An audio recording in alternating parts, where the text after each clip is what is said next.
Дзынь, дзынь, дзынь. Пястро, пястро. Чепуха какая-то. Так, дзынь, дзынь, дзынь. Дребедень, дребедень. Хорошо, я не спорю.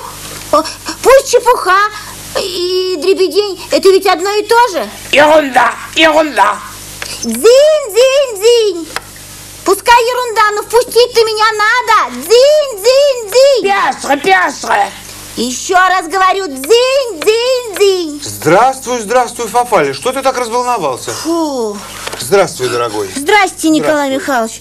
Ну что же вы мне все время какие-то слова кричали про вздор и нелепость, про разные пустяки. Зачем же требовали у меня пиастры? Это я кричал? Конечно. Ребята, здравствуйте, я не кричал. Это кричал Привет. Мой попугай. Он кричал пястры, пястры.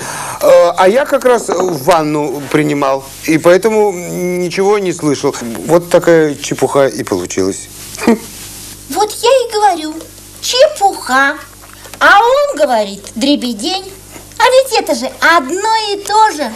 Ребята, одно, да не одно.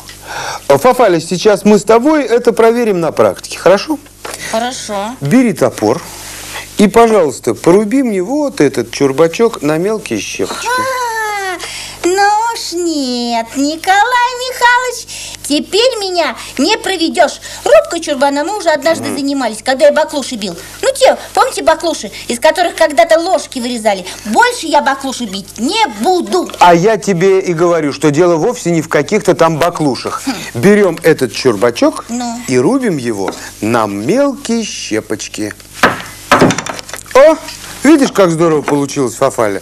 Раз щепочка, два щепочка, ну и три щепочка. Чего? И получилась чепуха. Почему? Ну, чепуха, потому что раньше щепочку называли чепа. Так было до 18 века. Чепа? Да, а когда много щепочек, вот видишь, сколько у меня щепочек, то это называлось чепуха. Фу, здорово. Так, Фафаля, Так. теперь беру эту склянку, Так. и сейчас на ваших, ребята, изумленных глазах и на твоих изумленных глазках я ее разбиваю вдребезги. Нет, стойте! Тихо! Не надо! Раз, два, три.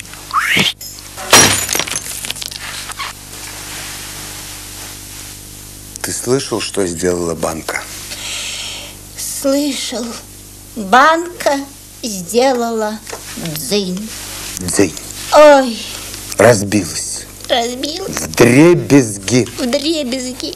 В древнерусском языке слово «дребезг» обозначало звон, треск. А еще у этого слова есть масса родственников. Например, разбить вдребезги. правильно. А еще слово дребедень. Дребедень. Дробь. Дробь. И вот все эти звуки и включаются в понятие, которое обозначает слово дребедень. Ты чувствуешь? Ага, чувствую. Выходит, я нажал на звонок, попугай понял, что это я звоню. А вы не слышали, не открывали? То есть звона много, а толку мало. Никакого. Вот он и стал вам кричать: дребедень, дребедень, дребедень. Да? Нет. Попугай стал кричать вовсе не поэтому дребедень. Все это ерунда. Да вот и попугай тоже говорил: ерунда. Любит, наверное, слова-то учить. И вообще любит учиться, да? Да, попугай просто повторяет слова, которые он слышит у людей. Я тебе расскажу еще одну очень поучительную историю. Слово «ерунда» произошло вовсе не от любви к учению, а скорее наоборот. Дело в том, что когда-то, в стародавние времена, в русских семинариях, в русских школах изучали древний язык латынь. Вот давай мы с тобой сейчас превратимся в семинаристов, которые учат латынь. Хорошо. Пару веков назад в русских церковных школах, семинариях, гимназиях изучали латинский язык. А в латинском языке есть очень много самых разных форм глаголов, среди которых встречается такая, как герундий. Семинаристы настойчиво долбили, зубрили формы глаголов герундий, герундий. Ох, как надоел этот герундий. Все герундий, герундий. Ну, герундий, герундий, герундий, герундий какой-то. Герундий, герундий,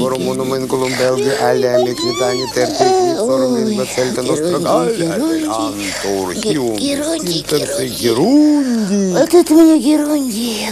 И так надоело семинаристам зубрить эту треклятую латынь, что слово «герундий» стало презрительным. А потом и вовсе очень прочно вошло в русский язык слово «ерунда». Пиастры, пиастры. Ой. Пока Фафаля дремлет, я вам скажу, что попугай живет очень много лет, около 300. И за это время он бывает у самых разных хозяев и учится у них самым разным словам. Пиастры, пиастры. Где мои пиастры?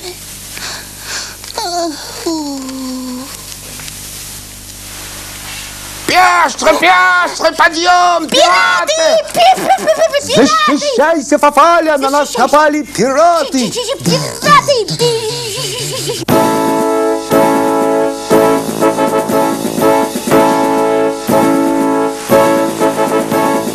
Помню, как когда-то я играл в пирата. Все меня просили, перестань. Но врагов за шею вешал я на рею, а друзей я вешал на Бизань. Пистолет и шпага, сила и отвага. На борту веселый экипаж. Равняй смирно, ребята! На глазу повязка, в битве свистопляска. Слушай мой приказ. На абордаж!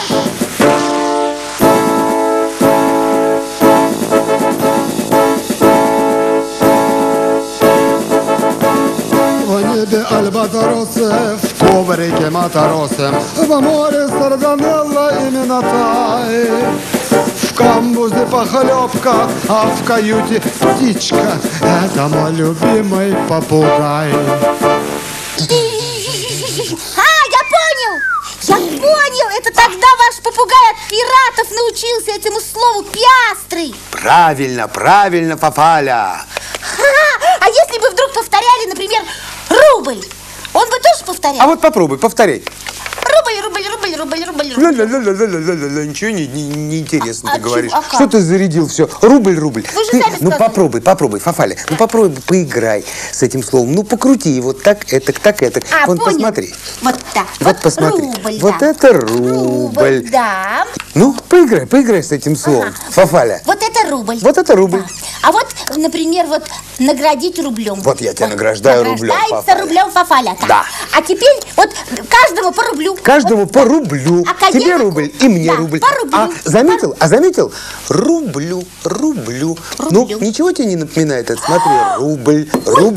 Неужели? Неужели рубль был деревянным? Берешь полежка, на рубль щепочек и получается. И получается, вон сколько щепочек получилась чепуха. Дело в том, что раньше в России рублем называли часть слитка из серебра, и поэтому рубль был очень дорогим.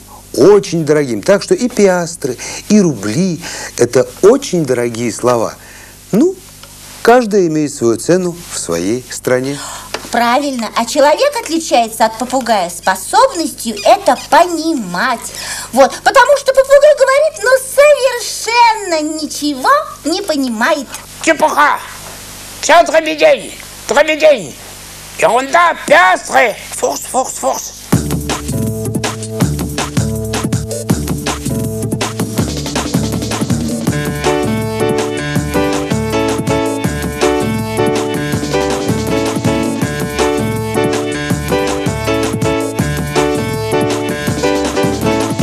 Смысла слов не понимая, все болтает попугай. Если встретишь попугая не ругай, потому что попугай все запомни, так и знай, потому что попугай все запомни, так и знай, потому что попугай все запомни. запомнит, так и знает, потому что попугай все запомнит, так и знает, потому что попугай все запомнит, так и знает, потому что попугай все запомнит, так и знает, все запомнит он и даже все теперь и перескажет.